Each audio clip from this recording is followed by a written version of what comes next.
অনেকেই মনে করে ভিডিও করা খুবই সহজ। আরে ভিডিও কি ভালো মানুষেরা করে নাকি? ভিডিও করতে কিসের কষ্ট? ওসব আইজুরে কাজ আমরা করি না।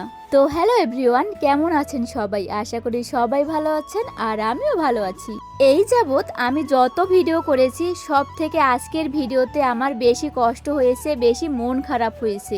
আজকের ব্লগটা একটু অন্যরকম করতে চেয়েছিলাম, কিন্তু 3 ভাই বোনের জন্য সেটা পসিবল হলো না। তবুও আমি আর আমার ক্যামেরাম্যান থেমে থাকিনি। আমাদের চেষ্টা আমরা চালিয়ে গেলাম। কাঁঠালের এঁচোড় রান্না করব।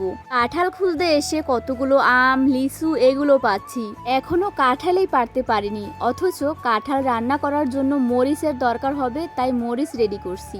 হঠাৎ চোখে পড়লো একটা কাকরোল, যদিও পছন্দের নয়। এরপরে অনেকগুলো গাছ খুঁজে একটা কাঁঠাল পেরে নিলাম। কাঁঠালটা বেশ কচি।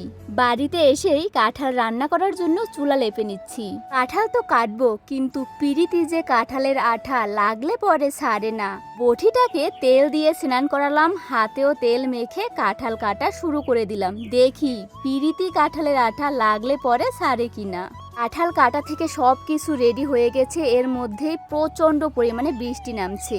আমি এইমাত্র বললাম না, 3 ভাই বোন, মেঘ, বৃষ্টি, বন্যা, এদের জন্য আমরা কি আর রান্না করতে পারলাম ঠিকঠাকভাবে?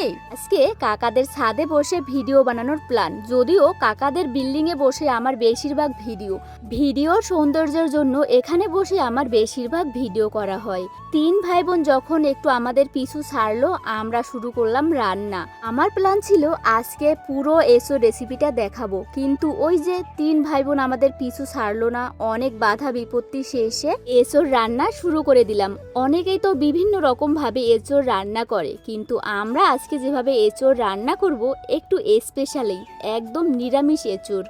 এঁচোড় রান্না করলে আলু এভাবে বড় বড় করে আলাদাভাবে ভেজে নিলে সেই আলু খেতে দারুণ হয়।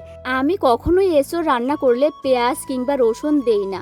আমি এখানে কাঁচামরিচ ভেজে দিয়ে হালকা আদা বাটা, জিরা বাটা, ধনিয়া বাটা দিয়ে সাথে একটু পোস্ত বাটাও দিয়ে দিলাম। এরপরে মরিচের গুঁড়া।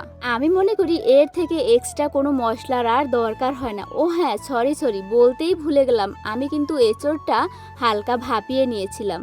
রান্না তো করব, মেঘের অবস্থাও ভালো না, যখন তখন বৃষ্টি নেমে দিবে। জানি না আজকের রান্নাটা কেমন হবে, কারণ এভাবে বারবার বৃষ্টি নামলে ছাদে বসে রান্না তো ভালো হওয়ার কথা না। মনে একটা আতঙ্ক থাকে, এই বুঝি নেমে দিবে বৃষ্টি, বন্যা, বাতাস। আজকে আমি আর আমার ক্যামেরাম্যান মোটামুটি অনেকটা হাঁপিয়ে গিয়েছি। যারা অনেক সুন্দর এঁচোড় রান্না করতে পারেন তারা বলেন তো এবার রান্না কি হচ্ছে? এঁচোড় রান্না সব থেকে গুরুত্বপূর্ণ যেটা, এঁচোড় নাকি অনেক সুন্দরভাবে কষানো লাগে। আমি কিন্তু সেটাই করেছি, হয়ে গেছে। এবার নামিয়ে নেই ভাই, কখন আবার মেঘ বৃষ্টি এসে যায়। এক একজনের এঁচোড় রান্না এক এক রকমের। এরপরে একদিন এঁচোড় রান্না করব চিংড়ি মাছ দিয়ে। আজকের রান্নাটা আপনাদের কাছে কেমন হয়েছে অবশ্যই জানাবেন। সবকিছু গুছগাছ করে সবাইকে দিয়ে এবার এখান থেকে নিচে যাই। তো এত তাড়াহুড়া, বৃষ্টি, বন্যা, বাতাসের ধাওয়া খেয়ে রান্না করলাম, একটু ট্রাই করব না তা কি হয়? মজা হয়েছে, অনেক মজা। সবাই ভালো থাকবেন, টাটা।